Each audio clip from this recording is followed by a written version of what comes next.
Salut à tous, on se retrouve pour une très grosse vidéo. Aujourd'hui, on va parler du Barça, des dernières infos mercato qui sont tombées parce qu'elles sont complètement folles.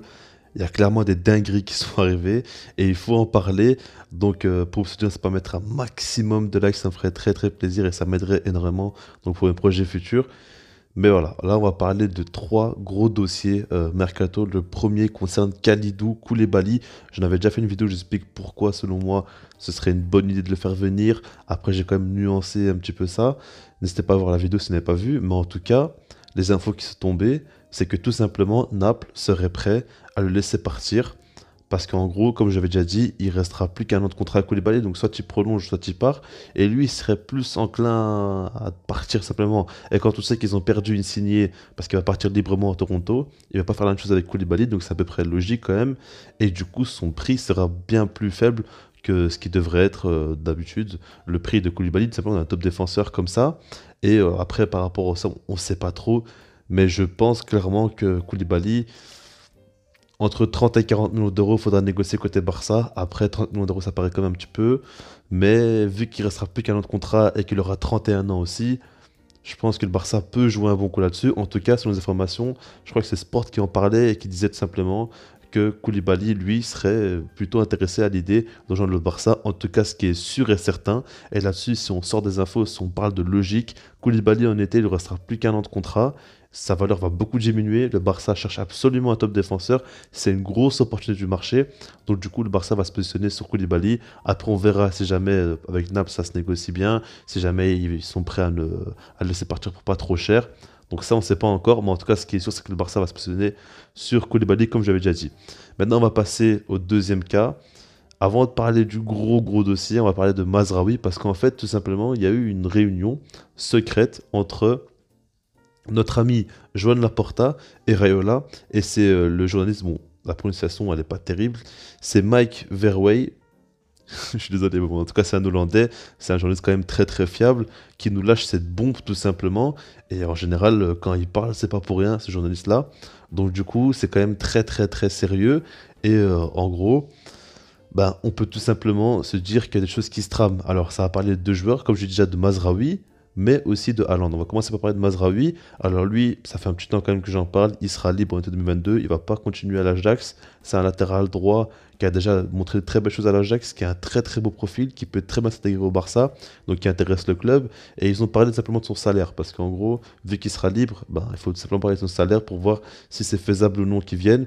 Et c'est par rapport à cette demande et de ce que Raiola dit tout simplement, c'est largement faisable pour le Barça. Donc Mazraoui devrait venir au Barça. C'est assez logique, le Barça cherche des latéraux, Mazraoui sera libre, il a un profil très intéressant, il pourrait facilement coller au Barça. Je pense qu'en concurrence avec Dest, j'espère en tout cas qu'il sera en concurrence avec Dest et pas le remplaçant de Dest, ça pourrait vraiment être très intéressant. Et après, il y a eu le dossier aussi Haaland. Et là, c'est plus que jamais intéressant parce que du coup, ils ont encore une fois parlé d'Haaland. Raiola dit, en gros, selon les informations, qu'il demanderait un salaire entre 25 et 30 millions d'euros, ce qui est déjà une bonne chose qu'ils disent ça à Laporta parce que Laporta peut déjà s'organiser et voir un peu comment ils vont donc faire ce transfert-là. Et le but aussi, comme je dis depuis longtemps, c'est que Laporta va déjà essayer de récolter un maximum de données, de voir c'est quoi les salaires des joueurs qui demandent, combien ils devraient payer pour tel ou tel joueur pour voir tout simplement si c'est faisable au niveau du fair play financier, au niveau de la masse salariale, au niveau des liquidités du club. Et si jamais bah, c'est vraiment pas faisable, à ce moment-là, il signera le deal CVC. Et là-dessus, on est sûr tout simplement que les choses seront beaucoup plus simples pour le Barça et qu'il pourrait même encore viser plus haut qu'un central et qu'un gros central comme Koulibaly par exemple. Et qu'un joueur comme Haaland, il pourrait même encore recruter plus peut-être. C'est pas impossible avec le JCVC parce qu'ils vont tout simplement renégocier les termes et là-dessus on verra ce que ça donnera. En tout cas, c'est quand même très intéressant ce qui se passe côté Barça. Comme vous le savez, actuellement déjà côté Dortmund, ils sont éliminés en Europa League en 16e de finale. Et je pense pas que simplement Haaland voudrait rester. Je pense pas qu'il a un intérêt vraiment à rester là-bas. Ils sont éliminés en Europa League avant même le premier tour en réalité. Et en dehors de ça, en championnat, c'est pas la folie. Ils font des fois des matchs très bons comme récemment face à Mönchengladbach. Ils ont gagné 6-0. Mais avant ça, il y a beaucoup de défaites, il y a beaucoup de matchs insatisfaisants. Et moi, je pense que pour sa progression, il doit quitter le club tout simplement. Et puis quand tu regardes à côté de ça, le Barça.